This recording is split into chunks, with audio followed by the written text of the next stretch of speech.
95.3 FM. Prepárate, porque a partir de ahora hablaremos de política, analizando, debatiendo de otra manera. Los demonios sueltos. Los demonios sueltos. Lo que sucede al instante en el mundo de la política.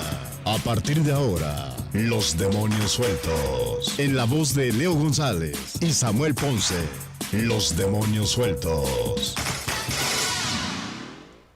Hola, ¿qué tal? Buenas tardes. Bueno, hoy tenemos la ausencia temporal, circunstancial, de Leo González, co-conductor de este programa Los Demonios Sueltos, pero también la de Paco García Davis, director general Cuadratín. Sin embargo, en consolación, Adán García, de Primera Plana MX. ¿Cómo ves las presentaciones de Samuel? Novedoso. Un gusto como siempre estar aquí compartiendo el espacio, Samuel. Por supuesto también resintiendo ahí las ausencias del buen Paco Davis, de Leo González. Esperemos que este último se incorpore dentro de unos minutos. Y por supuesto también con Carlos. Carlos Monge, de Postdata News. Iba a decir otra cosa. Ya me recompuse, me volveré. Muy bien. Un gusto como siempre para dialogar sobre los temas que pues están en este momento noticiosamente presentes. Hay dos temas desde el punto de vista político que llaman la atención. Uno es, lo voy a poner en este contexto, es el informe del diputado federal va por Michoacán, Francisco Guacús, quien lo hizo en Tierra Caliente, en Apatzingán. Pero aquí un detalle que yo diría interesante: estuvo el exgobernador Silvano Aureoles Conejo, principalmente como figura central, y bueno, pues causó más revuelo él que el propio informante, el legislador federal Paco Guacús. Y en ese entorno, pues ya vemos a un Silvano más todavía, aún más activo políticamente, y sobre todo en una región donde no se esperaba, desde mi punto de vista, un triunfo como el de Francisco Guacús. Sin embargo, lo logró y se puede considerar de una manera como un bastión de el Va por Michoacán, la alianza PRI-PAN y PRD, pero habrá que esperar si sigue esta alianza o no, porque ya hay dejos de no. Pero volvamos a este punto, y el segundo tema sería el relevo en Morena, Michoacán, el cambio en la dirigencia estatal. Carlos, ¿cómo ves lo del informe de Paco Guacús? ¿Tiene alguna incidencia en el Estado, en la política, en la oposición al gobierno del Estado como Morena? Yo tengo la impresión de que los informes legislativos, y más cuando se trata de diputados federales, como que no terminan de permear en el ánimo de la población. Tengo esa impresión, no es nuevo, y creo que es independientemente del legislador que se trate. Empiezan a cobrar relevancia, me parece a mí, cuando se acercan procesos electorales. Para mí hoy lo sorprendente del informe de Guacús en Apatzingán es que lo hace en Apatzingán. Habíamos platicado con él aquí la semana pasada y nos decía que no solo el municipio, sino la región se encuentra en calma, que hay posibilidades. Le manifestamos incluso la complejidad de repente de ir a Apatzingán de manera por lo menos personal o solitaria, sin tener pues algunos avales, como luego se tienen cuando se anda en la cobertura informativa. Pero él nos decía que estaba tranquilo, que había garantías, y me parece que logra convencer a muchos que lo acompañan ahí. Y entre los personajes, indudablemente, podemos destacar al líder nacional del PRD, que también estuvo ahí, sí, Zambrano. Pero evidentemente sigue causando revuelo Silvano Aureoles Conejo. Me parece que ya no como la primera vez que lo vimos que apareció y que hace saber que tiene interés en ser candidato presidencial, etcétera.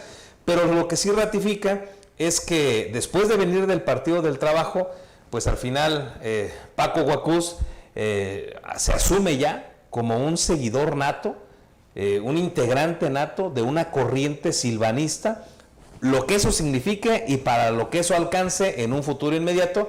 Pero me parece que ahí, con esta situación que se da el domingo, Paco Guacús ratifica como diputado federal que está totalmente ligado, totalmente vinculado, después de ser parte de la Cuarta Transformación a través del Partido del Trabajo, pues está casado ahí literalmente con Silvano Aureoles. Creo que eso es lo que yo podría destacar ahí del domingo. Estuvieron otros personajes interesantes, además de los diputados federales, como Mauricio Prieto, como esta, ay, se me olvidó ahorita el nombre de las otras diputadas que vi, Macarena Chávez, pero estuvo también el arzobispo de Morelia, ¿no? Eso, Que también me parece a mí es otro personaje destacado porque tiene una relación, parece ser, muy cercana con Silvano Aureoles.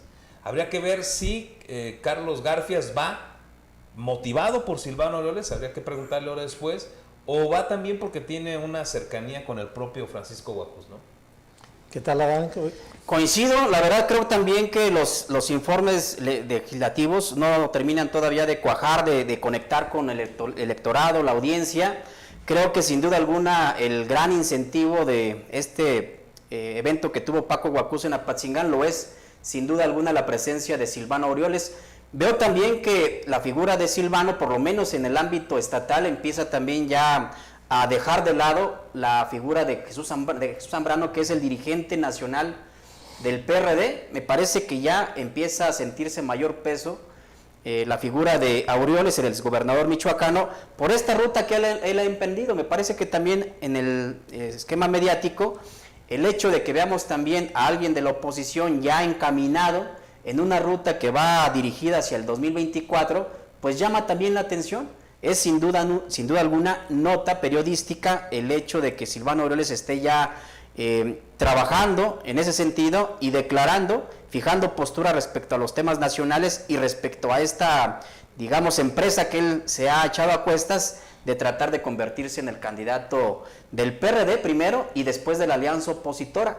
Que lo logre, ese es otro tema. Me parece que las condiciones no están, por lo menos en la fotografía de este momento, a favor del perredista para poderlo ver en las boletas electorales. Hay por ahí muchas tantas figuras que seguramente estarán también ahí disputando esa posición, pero por lo pronto yo creo que sí es lo más destacable de este informe del diputado federal Paco Guajus, la presencia de Silvano Aureoles con todo lo que eso representa y también con esta participación de la iglesia a través del arzobispo Carlos Garfias, quien se ha convertido en uno también de los jerarcas de la Iglesia Católica más mediáticos en los últimos tiempos y que yo coincido también, creo que han trabajado mutuamente Silvano Aureoles y el arzobispo Carlos Garfias, una relación que va más allá, digamos, de la que normalmente hemos visto entre autoridades o entre políticos y los representantes del clero.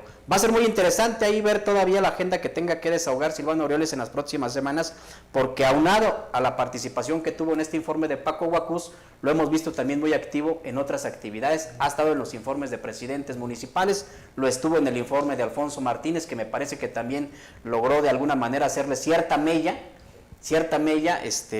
por su presencia mediática al evento del propio alcalde moreliano. Está interesante y más, lo voy a decir de esta manera para irnos a un bloque de receso, en el sentido de que Paco Guajus, el diputado federal del PRD, busca la senaduría. Y me dijo alguien, ¿y qué tal si va a ser Silvano? Y Silvano por la doble vía, pero volvemos.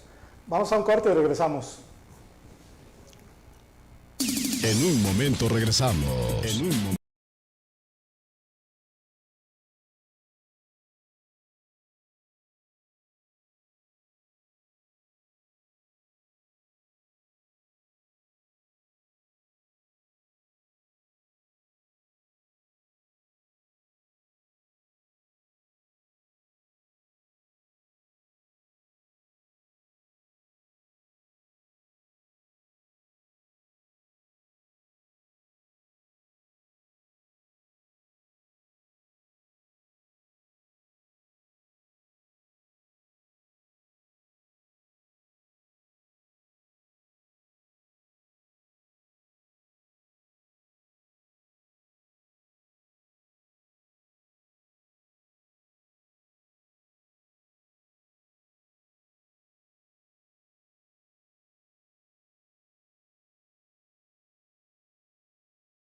95.3 FM. Continuamos.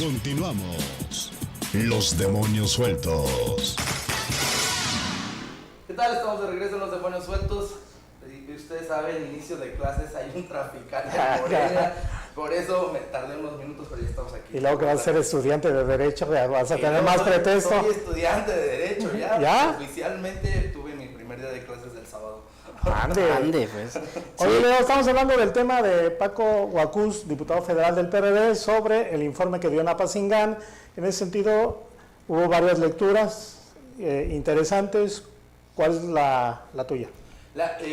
Me pareció un mensaje muy fuerte la presencia de Silvano Aureoles, porque prácticamente Paco Guacús se vuelve un operador del exgobernador Silvano Aureoles, específicamente un operador del PRD.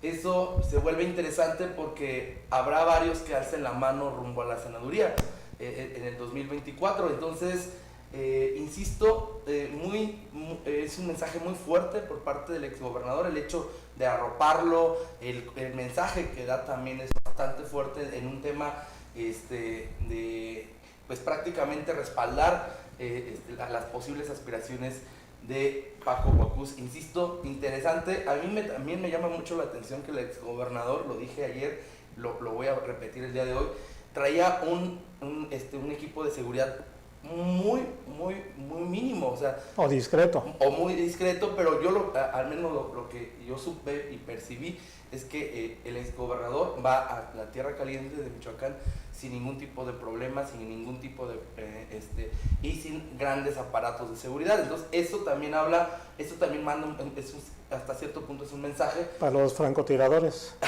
políticamente hablando. Sí, claro, Sí, por ejemplo, hasta el día de ayer en mis redes sociales se lanzó Guillermo Valencia diciendo que qué bueno que había ido sin escoltas para ir a respaldar a un traidor, que lo llamó tal cual Guillermo Valencia a Paco Guacús. Independientemente del tema, lo de ayer generó mucho escozor para algunos políticos e insisto, por el mensaje que manda Silvano Aureoles. Lo extraño es que se suba Memo Valencia al tema, ¿no? No, además, En dado caso, quienes deberían de sentirse incómodos, por decirlo de alguna manera, Serían los serían perredistas. o los del Partido del Pues Trabajo, sí. en el caso de Paco Guacús, y algunos perredistas que todavía queden, en el caso del respaldo que evidentemente le está dando Silvano a Guacús y Guacús a Silvano. Y además hay más traidores dentro del PRI y no dice nada. Y no cuida la casa y se está ahí perreando afuera. Pero bueno, Extraño el comentario. sí. La otra, estábamos hablando también de las posibilidades de Guacús, de Francisco Guacús, diputado federal del PRD, por ser posible candidato a la senaduría. Evidentemente, Carlos, tú que lo ves en ese camino, porque yo decía que hay más figuras dentro de ese espectro, que habrá que ver las encuestas, pero considero que todavía no. Es un político que yo diría que está más a la altura que muchos perredistas, y lo voy a decir de esta manera, que tratan de sobresalir, pero como que no les alcanza. Uno es el dirigente estatal del PRD, Octavio Campo, otro que quiso al principio cuando fue de inicio de su legislatura federal, Mauricio Prieto, trató de apuntalar para hacer figura, empezó bien y luego como que se entabló.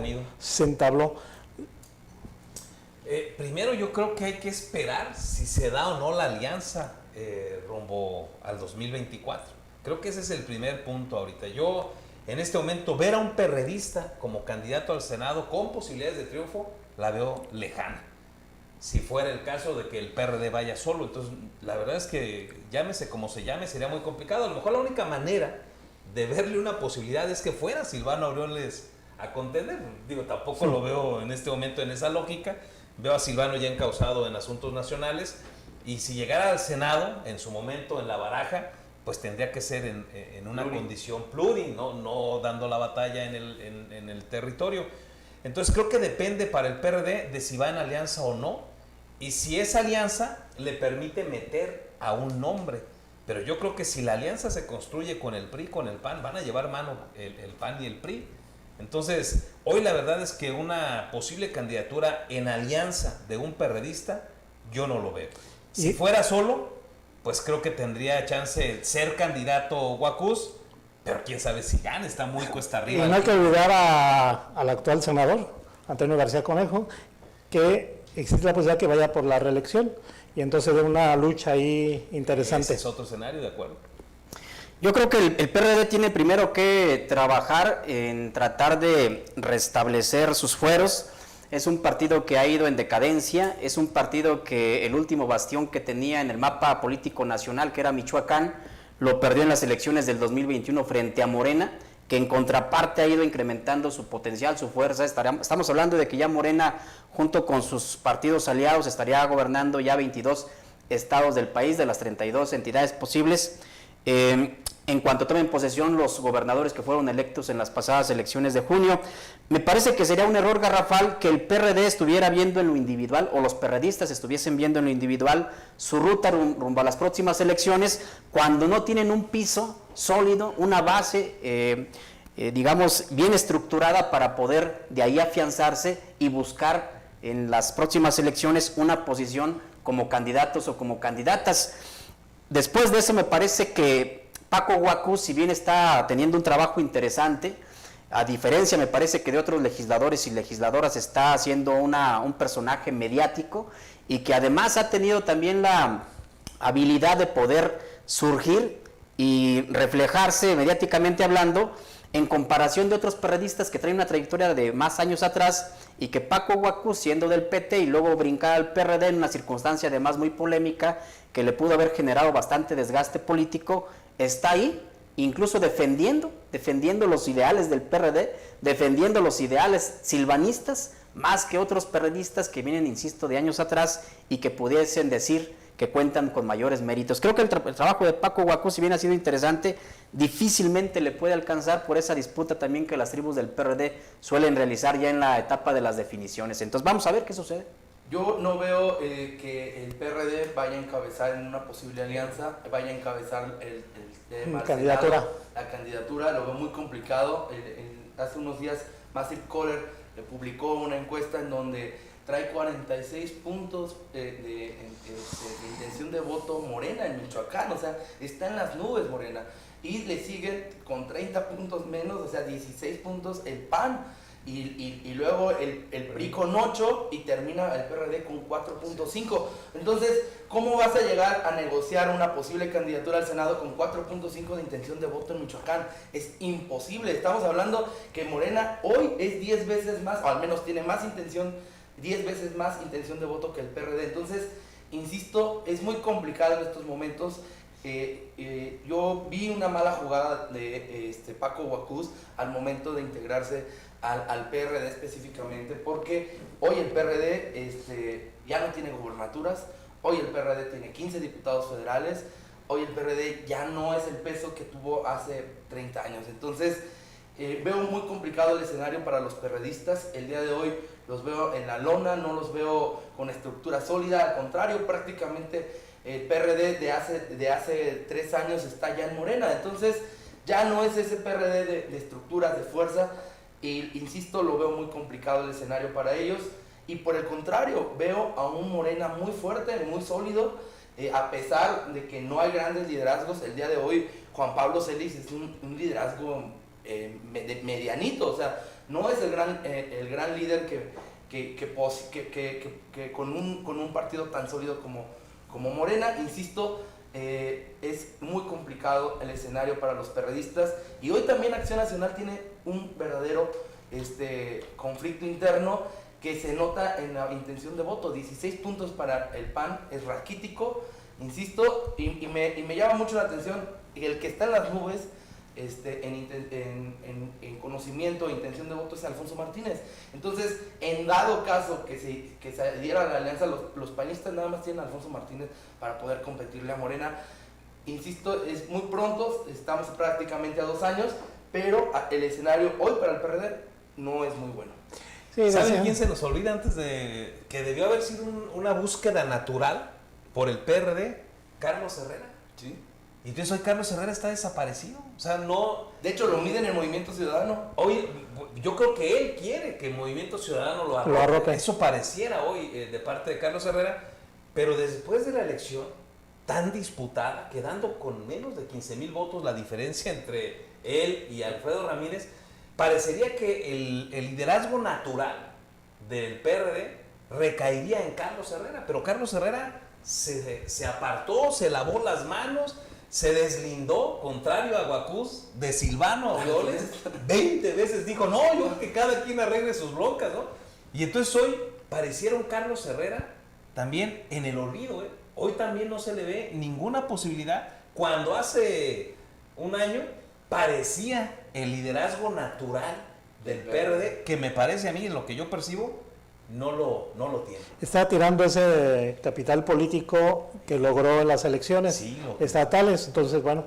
No, yo creo que también habría que analizar qué tanto la figura de Carlos Herrera como tal, su personalidad, su trayectoria, su discurso, su narrativa, fue la que permeó en el electorado y qué tanto pudo haber sido más bien, y creo es por lo donde yo me inclino, la finalmente movilización de estructuras, la estrategia política que alcanzaron a desdoblar los tres partidos que apoyaron esta candidatura, el PRI, el PRD y el PAN. Me parece que esa fue la fortaleza de Carlos Herrera, es decir, no fue Carlos Herrera el que se montó en sus espaldas los partidos políticos, creo que fue a la inversa, los partidos políticos se subieron a Carlos Herrera en sus espaldas, y entonces creo que esos votos que alcanzó, que estuvieron a punto de darle también la gubernatura, 15,000 votos, estamos hablando de la elección más cerrada en la historia de las elecciones en Michoacán.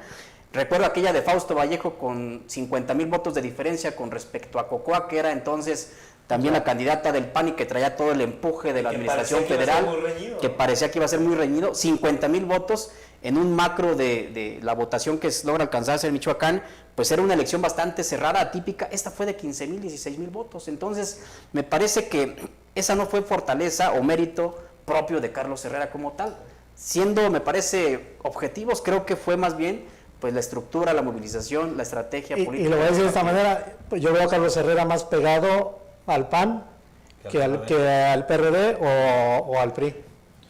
Yo también, de hecho, platicamos con Carlos Herrera hace unos días en el informe de Alfonso Martínez y él nos decía que va a buscar ser candidato al Senado, pero no específicamente por el PRD, nos dio a entender que buscaría ser candidato al Senado por Movimiento Ciudadano. Veo también un movimiento, este partido de Movimiento Ciudadano lo veo en el suelo, o sea, Michoacán está para llorar el Movimiento Ciudadano, el Partido Naranja, trae 3.5 de intención de voto, o sea, prácticamente nomás les sirve ese 3.5 para sacar el registro y ya. O sea, no se ve un partido con hambre, no se ve un partido que traiga propuestas, que pueda hacer la tercera vía. En ningún momento está apareciendo Movimiento Ciudadano y es muy lamentable porque al lado, en Jalisco, Movimiento Ciudadano le gana a Morena 2-1 y aquí trae 3.5, está muy lamentable. Movimiento Ciudadano, que puede ser una alternativa para quienes no van a votar por la alianza o por Morena, insisto, gobierna los dos de los estados más importantes del país. Y además hay que considerar que van a surgir partidos políticos locales. Entonces la atomización va a estar, sí, pero todo indica que la organización que dirige Jesús Reina va a ser partido político hasta ahorita. Vamos a un corte y regresamos. Y regresamos a los demonios sueltos. Y luego saben que En un momento regresamos.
Continuamos.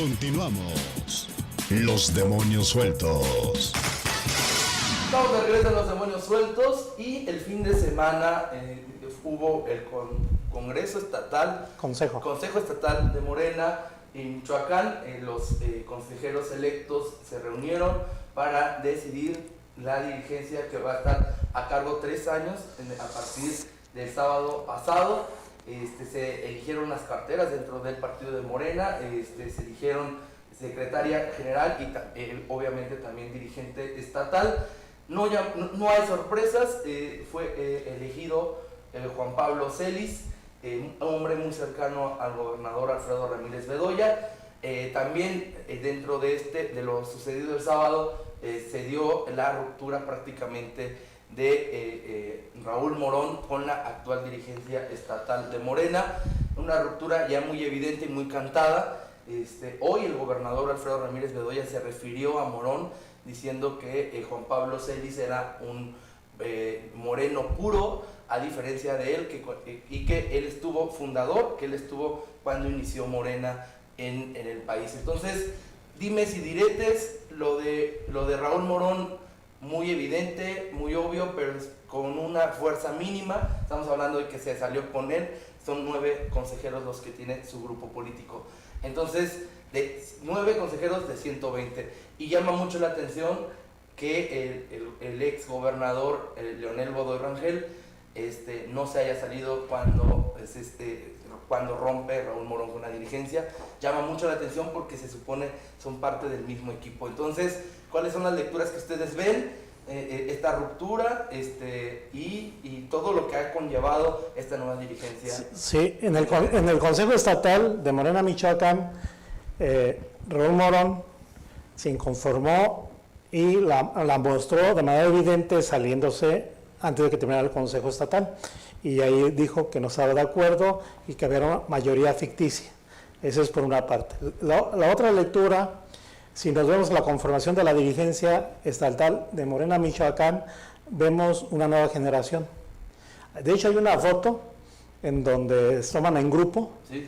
y nomás se ven 2 dinosaurios políticamente hablando. Leonel Godoy. Leonel Godoy y Cristina Portillo. Y todos los demás, la gran mayoría, de mediana hacia abajo. Entonces, otra lectura, cuestión cambio generacional. Y la otra lectura es que es evidente que se dio el manotazo, el grupo se tiene que decir, de Alfredo Ramírez Bedoya y de Carlos Torres Piña, dio el manotazo, y en lugar de cobijar un poco o de tratar de no erosionar la relación con Raúl Morón, pues prácticamente le dieron una patada. Compadre. Sí, coincido con lo que han señalado, no veo ninguna sorpresa, estaba muy cantado. Fuiste muy crítico. ¿Por qué? No, dijiste, vi un posteo y unos tweets tuyos sí. sobre el nuevo dirigente. Sí. Bueno, no hay ninguna sorpresa, hoy lo declara el propio Alfredo, es de los que caminaron con López Obrador, refiriéndose a que Morón no, evidentemente. Sí, claro. Yo lo que comento ahí es que estaba muy cantado porque los hermanos Celis pues son parte de los que caminaron con el presidente de México, Andrés Manuel López Obrador, desde que empezó su ida del PRD, y me parece que Alfredo Ramírez los reconoce como sus amigos, y para mí no hay sorpresa porque a Óscar Celis ya le regaló la notaría 192, es lo que decía en el tuit que refiere Leo. Y ahora a Juan Pablo Celis le regala la dirigencia. Se la regala gracias al respaldo que en este momento le da Carlos Torres Piña. Porque yo también decía la semana pasada, el morenista número 1 de Michoacán se llama Carlos Torres Piña. Que nadie se engañe que es Alfredo Ramírez. No, el que tiene la estructura, el que la viene trabajando desde hace muchos años, y me parece que es un político ya muy hecho, muy fuerte a nivel estatal, es Carlos Torres Piña. Nadie es perfecto. Y Carlos Torres Piña le levantó la mano a Silvano Aureoles. No perdamos de vista esa parte. Fueron equipo, trabajaron juntos y empieza el desencanto de Carlos Torres con Silvano cuando no le da, por lo menos, no le cumple las expectativas que Carlos Torres Piña tenía en el gabinete de Silvano. No le coloca toda la gente que él esperaba porque su grupo ADN, si no mal recuerdo, en el PRD era fuerte y estaba a la par de Silvano Aureoles.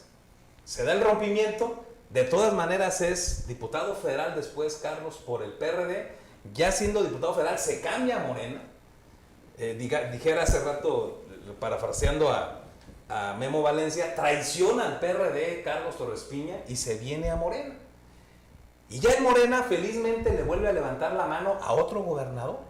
Entonces no hay sorpresa porque en este momento hay una alianza conveniente entre Alfredo Ramírez y Carlos Torres Piña. ¿Cuánto les va a durar la alianza? No lo sé. Eso lo dirá el tiempo porque Carlos trae una ruta muy clara, que es también otra parte de las que yo destacaría. Él quiere ser candidato a senador y luego va a querer ser candidato a gobernador. ¿Le va a permitir eso a Alfredo Ramírez? Lo tienen firmado y lo tienen comprometido para que hoy Carlos le haya dado chance de poner a un amigo suyo de Alfredo Ramírez como dirigente estatal, no sé si con méritos o no. Tú decías hace rato, Leo, que yo no lo he tratado, no lo conozco a Juan Pablo, pero tú decías que es un político mediano. Yo no le he seguido la trayectoria, la verdad, a Juan Pablo, para mí es un personaje nuevo, pero evidentemente amigo de Alfredo, y a los amigos de Alfredo los ha estado cobijando. Yo refiero a las notarías porque me parece que desnuda de cuerpo completo a este gobierno que decía que iba a ser diferente, y yo pondría énfasis en que las notarías regularmente se dan al final de los gobiernos. No al inicio. Luego ahí se utiliza con las notarías aquella frase de que es el año de Hidalgo. Y es el año de Hidalgo no porque sea algo bueno, sino porque se le insulta al que deja algo, ¿no? Y entonces Alfredo Ramírez las regala en su primer año, y a mí me parece terrible, porque lo desnuda de cuerpo completo y me parece que lo acaba de desnudar con la dirigencia de Morena. ¿Cuánto más le va a dar chance Carlos Torres Piña a Alfredo de mantener ahí los hilos hasta que le convenga, ¿no? Creo que eso es lo que se vio el fin de semana. Raúl Morón pues ya no tiene nada que hacer, por lo menos en el Morena Michoacán, y los lazos de Raúl Morón van a estar conectados con Claudia Sheinbaum, sin lugar a dudas. Claudia Sheinbaum es el salvavidas de Raúl Morón, me parece que eso hoy queda claro, pero ojo, Raúl Morón la tiene complicada, porque si Alfredo Ramírez logra convencer a Claudia Sheinbaum, si ella es la elegida, de que él le opere en Michoacán, viene otra situación complicada para Raúl Morón. Me parece que hay mucho que analizar de lo que pasó el sábado, pero de entrada, esta alianza que han conformado y que va a estar empoderada un buen rato entre Alfredo Ramírez y Carlos Torres Piña al interior de Morena, y no hay nadie que les pueda hacer ni cosquillas en este momento. Creo también que no hay sorpresas. Estaba ya muy cantada la llegada de Juan Pablo Celis a la dirigencia estatal de Morena. Me parece que con esto que ocurrió el fin de semana se consuman dos situaciones importantes. Importantes en la vida política de Morena. Una, la que tiene que ver con que el gobernador Alfredo Ramírez Bedoya tiene con Juan Pablo Celis una dirigencia, si no a modo, sí una dirigencia en la que él puede depositar su confianza para poder estar desdoblando tanto, pues obviamente, la ruta gubernamental que él tiene, como la ruta política que seguramente no va a soltar en los próximos años. Y con Juan Pablo Celis me parece que logra ese elemento. Juan Pablo Celis, lo decía el propio gobernador hoy en la mañana, viene trabajando desde que el hoy presidente López Obrador, entonces candidato del PRD, perdió la elección presidencial frente a Felipe Calderón, y previamente a eso vino el proceso de desafuero. Desde ese momento, desde esa etapa, viene trabajando Juan Pablo Celis junto con Ramírez Bedoya y otros personajes en esa ruta, en ese movimiento. Después se viene el episodio de pues la toma ahí del Zócalo, todo el proceso de desafuero que hubo previamente, la elección presidencial del 2006, hasta finalmente la consumación del partido Morena como tal en 2014. Entonces, hoy el gobernador hizo una férrea defensa en la conferencia de prensa mañanera, pregunta expresa, donde dice, a ver, para mí Juan Pablo Celis es un obradorista puro, es un dirigente auténtico. Entonces me parece que el espaldarazo ahí está. Creo que ese es uno de los, escenarios que se consuman a favor de Ramírez Bedoya. Y por el otro lado, lo que veo es también la consumación de la eliminación prácticamente de esta corriente denominada los morenistas puros o de sangre, porque finalmente creo que si no es el tiro de gracia, si es un clavo más al ataúd. ¿Qué ganaron? ¿Como 3? No, pues están prácticamente borrados del mapa. Estamos hablando del grupo político de Ana Lilia Guillén y de otros tantos, Juan Pérez, que ya prácticamente quedaron desfigurados, desaparecidos, por lo menos en esta etapa de Morena aquí en Michoacán, y quienes cobran mayor relevancia ahora son experredistas que tuvieron también puestos importantes en el pasado dentro del PRD y dentro de los gobiernos que tuvo el PRD, y destacaría, coincido con Carlos, pues a Carlos Torres Piña, el secretario de gobierno, quien con la operación política que hizo en este proceso electivo, pues logra el mayor número de consejeros y de consejeras para su causa y que le permiten un margen de maniobra brutal en las negociaciones que tuvieron que ver también con la designación de las diferentes carteras. Me parece que en esa alianza que hace con el equipo político de Alfredo Ramírez Bedoya, pues toman totalmente el control del partido. Veo también ahí posicionado finalmente con algunos espacios que no por ser pocos son menos significativos, los de Fidel Calderón Torreblanca, que logra también mantenerse ahí en la jugada, Leonel Godoy Rangel, el exgobernador, que logra también ahí de alguna manera mantener cierta posición. Barragán, ¿no? Juan Carlos Barragán, pero insisto, yo ya veo a experredistas empoderados y ya con el control absoluto del partido Moreno. A mí me dijeron el día de ayer, justamente refiriéndose al proceso interno de Morena, el gran ganón de que se saliera Raúl Morón fue Fidel Calderón Torreblanca, porque le alcanzaba nada más para una cartera dentro del comité estatal de Morena, y resulta que le dice, no, pero ya se fue Raúl, pues te tocan dos. Entonces es el gran ganón. O sea, se fue Raúl.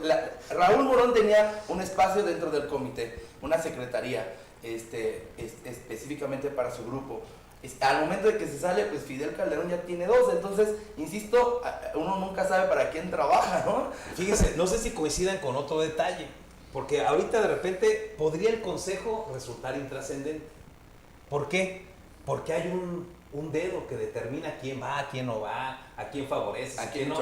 Y ese dedo es el de López Obrador. No, en Michoacán, en todo el país. O sea, él determina todo, ¿no? Pero no perdamos de vista que si López Obrador cumple su palabra y se va a su rancho, para no decir cómo se llama, como él dijo, y se queda fuera de lo público y ya no se mete en política, porque ha dicho muchas cosas de López Obrador, yo difícilmente le creo una, porque ya está demostrado que miente todos los días demasiadas veces, pero vamos a suponer que cumple en esta vez sí su palabra y ya deja de estar en la política y en lo público. Entonces, los consejeros que están en este momento cobrarían un poder, ahora sí, importante, en el estira y afloja, y entonces las tribus del PRD, hoy en Morena, empezarían a tomar decisiones y a negociar para las candidaturas que vienen. Repito, no, a lo mejor a López Obrador le alcanza para el 2024, pero quién sabe para el 2027, ¿no? Y ahí ese empoderamiento que han logrado algunos, me parece que cobrará mayor relevancia. Yo voy a insistir en algo que dije en una ocasión. Raúl Morón está hecho para ser el candidato al Senado. Le pese a quien le pese al interior de Morena. Él es el natural. Hay una deuda que se considera que tienen con él, y para mí es desde el presidente de la República. Se la puede pagar el presidente. Sí, sí. Y el consejo ahí no tendría nada que hacer, ¿no? Se la puede pagar de dos maneras, una pluri o de mayoría. Que cualquiera de los dos escenarios, bueno, el primer escenario de pluri, bueno, la tiene garantizada, el segundo con muchas posibilidades. No, pues con la marca Morena. ¿Y eso lo colocaría en ruta de ser candidato a gobernador otra vez? Sí. ¿O buscarla? Y ya siendo senador va a operar las estructuras para hacer su... Yo coincido plenamente contigo. Veo a un Raúl Morón que a nivel estatal está roto completamente, rompió con el gobernador Alfredo Ramírez Bedoya, con lo que hizo el pasado fin de semana ya fue muy evidente, pero a nivel nacional no sabemos si le vayan a pagar lo que pasó hace un año con el hecho de quitarle la candidatura. Entonces yo también no lo daría por muerto en política. ¿Quién tendría la deuda con Morón o quién tiene la deuda con Morón? ¿Será hasta el presidente o nada más llega a Mario Delgado?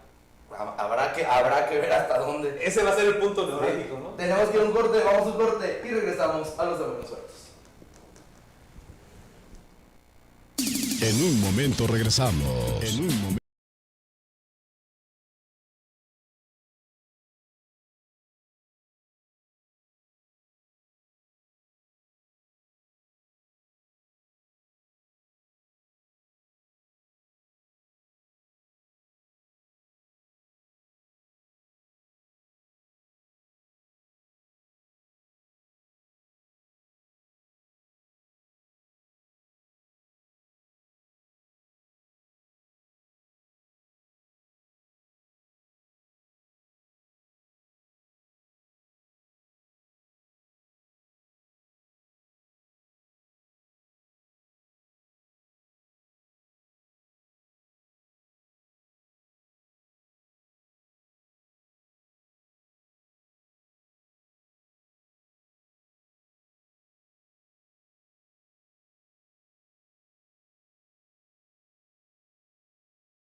90.3 FM. Continuamos. Los demonios sueltos. Vamos de regreso a los demonios sueltos, ya el último bloque, Samuel. Sí, bueno, estamos todavía con el asunto de Morena, que yo siempre he dicho que Raúl Morón, insisto, va a ser el viable. Tú siempre has dicho que eres moreno. No, puedo ser moronista, pero no moreno. Doble golpe. Muy bien. ¿Tiene el corazón o no? No, tampoco. No, todavía hay intereses. Todavía políticamente hablando. He dicho que Raúl Morón prácticamente tiene ganada la candidatura al Senado. Hay dos cuestiones que digo. La gobernadora de la capital del país es Claudia, lo va a apoyar y sí, esa es la candidata presidencial con mayor seguridad, porque está más identificada de los morenistas en Michoacán. Una de las ciudades más identificadas y más cercanas es Raúl Morón. Pero el apoyo financiero está en otro lado. Pero no, porque viene Raúl Morón de lo guardadito, puede... Por allá, apoyar. Lo guardadito. Porque en una elección presidencial, de donde regularmente sale el dinero, son de los gobiernos estatales. Nunca se puede demostrar, siempre es un cohete, nadie se le sanciona, pero todo mundo sabe que el dinero sale de las arcas. Pero le voy a poner de esta manera. ¿No? En un gran acuerdo, se considera que el propio Alfredo Ramírez, con todo y la separación que tiene, y valga la circunstancia de que Raúl Morón sea el candidato al Senado, no le va a quedar más que apoyar el proyecto Morena. Es decir, no puede estar jugando a Claudia sí y a Raúl Morón no, en caso de que el ex líder magisterial sea el candidato. O sea, ¿sí le ves posibilidades a Raúl Morón de ser candidato al Senado de la República por encima, por ejemplo, de Carlos Torres Piña? Sí. Por encima. Porque ya no es una decisión local, estatal, es una decisión ya federal. Y yo creo que en esta ocasión, y eso lo va a tener muy en claro Alfredo Ramírez, no va a haber veto. O sea, no pueden vetar algo que viene de allá. Y se va a disciplinar Carlos Torres Piña, porque en ese momento, la alianza que en este momento hay con Alfredo Ramírez está clara que es porque él va a ser el candidato al Senado. Pero se dice, ¿y a dónde va?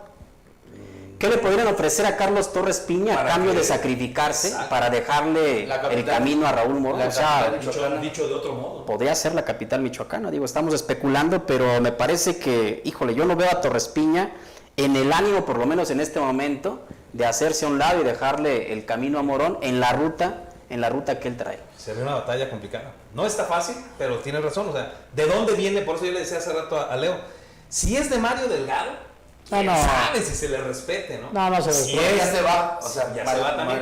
Pero si es de López Obrador, entonces la deuda cobra relevancia y Raúl Morón le va a generar conflictos a Morena en Michoacán. Porque en las candidaturas lo más seguro es que vaya a ir una mujer primero en Michoacán y luego un hombre. Y ahí todo indica que va a ser Juliana Bugarini. Pues sí, y el otro... Y el otro tiene que ser o Raúl Morón o Carlos Torres Piña, No, que pues Torres Piña más no. fuertes. Por eso pues dije, No, porque van a estar juntos, Es que es el grupo. Le dan la candidatura a Juliana Bugarini, que es cercana al gobernador Alfredo. Sí, entonces, la siguiente posición no tiene que ser cercana al gobernador. ¿Va a ser la de Morón? Entonces podría... Pero ahora bien, me parece que lo que ocurrió el fin de semana y el proceso electivo que tuvo Morena para definir a sus consejeros y sus consejeras midió también la fortaleza, la capacidad que tiene cada una de sus corrientes o tribus, y me parece que ahí Morón sale mal parado. ¿Qué tanto también puede Morón argumentar en su defensa para buscar ser primero candidato a senador? Es decir, que se sacrifique una figura, una posición del gobernador Ramírez Bedoya, quien es el que tiene hoy por hoy, junto con Torres Piña, el control del partido. Habría que ver también si efectivamente Morón sigue teniendo, ¿no?, ese peso determinado dentro de Morena y dentro también del ánimo del presidente de la República o de la propia Claudia Sheinbaum, considerando que pues en esta prueba en la que se sometieron todos los grupos o tribus, finalmente Raúl Morón queda muy desdibujado también. Sí, de acuerdo. Pues yo veo a un Raúl Morón Hoy alejado del tema estatal, ya en una confrontación abierta con el gobernador Alfredo Ramírez. En sus aspiraciones a nivel local no le conviene estar peleado con un gobernador, yo creo que es una pésima estrategia, pero no sabemos cuáles son sus cartas a nivel nacional. O sea, finalmente a nivel nacional yo creo que le está apostando a las cartas que tiene a nivel nacional y por eso le vale que salirse del consejo, ¿no? Entonces, insisto, muy raro lo que pasó. Me llama mucho la atención que Raúl Morón haya actuado, yo lo vi así, con víscera, o sea, más allá de analizando, más allá arropando un poco a su equipo político. Creo que lo que hizo el fin pasado fue un berrinche malo porque se supone tiene mucha experiencia Raúl Morón y lo que exhibió fue un enojo que lo único que no le ayuda nada en sus aspiraciones políticas. Oye, lo que dice Leo de confrontarse con el gobierno de Michoacán es malo. Con el gobernador. ¿Sí? ¿Sí es malo? ¿Carlos es malo? Yo le dije con el gobierno, ¿Y qué representa el gobernador? Un asunto a destacar de todo esto que refiere Leo es que Raúl Morón viene inconforme desde la elección. De Raúl Morón y Ana Lilia Guillén, con algunos otros actores, incluso a nivel nacional, pusieron el dedo en la elección y dijeron que había sido una elección totalmente corrupta. Tenemos N cantidad de testimonios de cómo se compraron votos, acarreó a la gente y cómo algunos llevaban paquetitos de votos para poner en las urnas. O sea, fue un acto corrupto por todos lados la elección de Morena o de estos consejeros.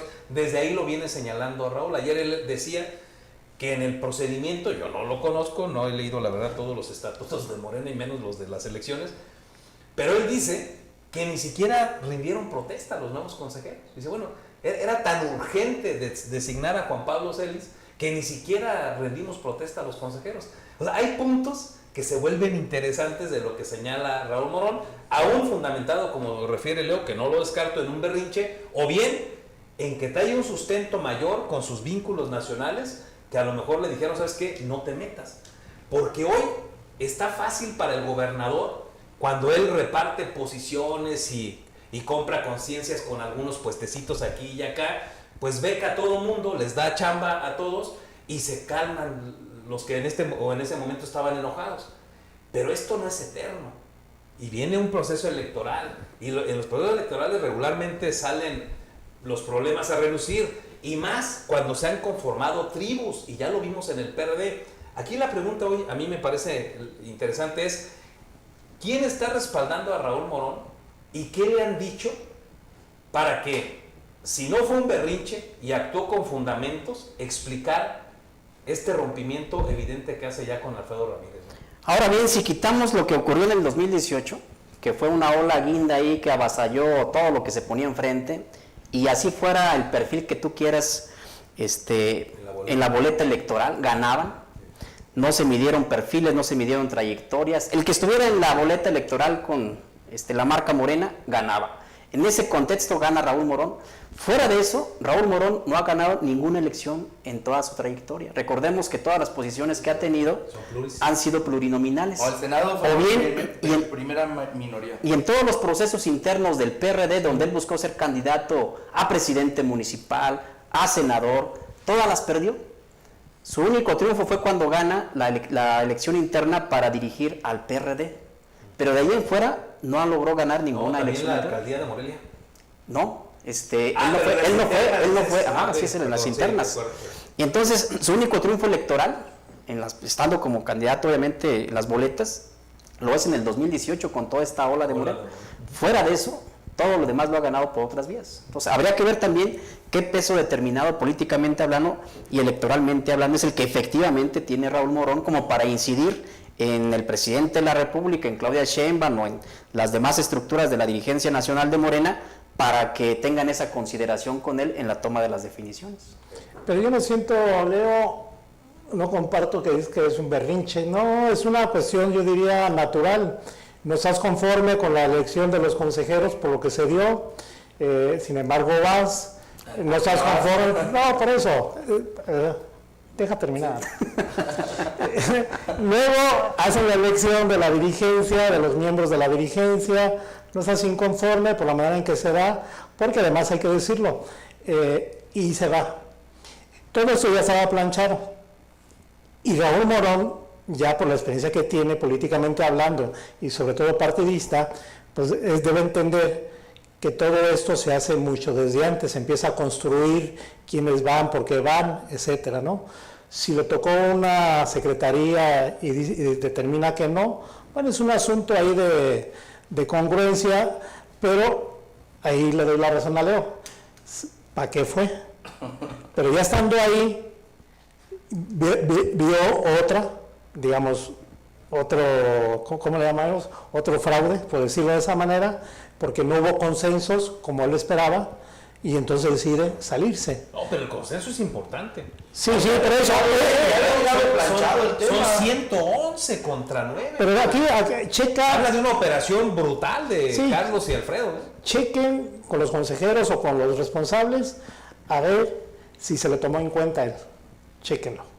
Chécalos en las mesas de negociación políticas de Morena. Fue el jueves y el viernes hubo mesas de negociación para la conformación del Comité Estatal de Morena.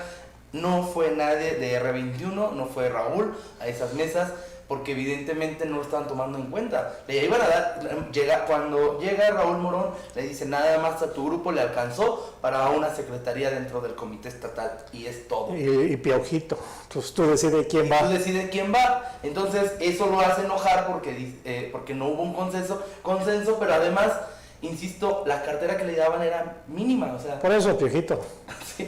Y habría que ver también cómo sale parada o librada Juliana Bugarini de esos meses que tuvo ella al frente de la dirigencia de Morena, ¿no? Pues yo diría que ni fu ni fa. Sí, yo también no. O sea, sirvió para el objetivo de la transición, sí, pero ni fu ni fa. 10 meses al frente de ¿Y le Morena. alcanzará el aire para mantenerse en el imaginario de que ella va a ser la consentida de Alfredo para que la ponga de candidata al Senado? Yo dije el fin de semana pasado, esa mujer es como los gatos, siempre cae parada. Pero tú la conoces.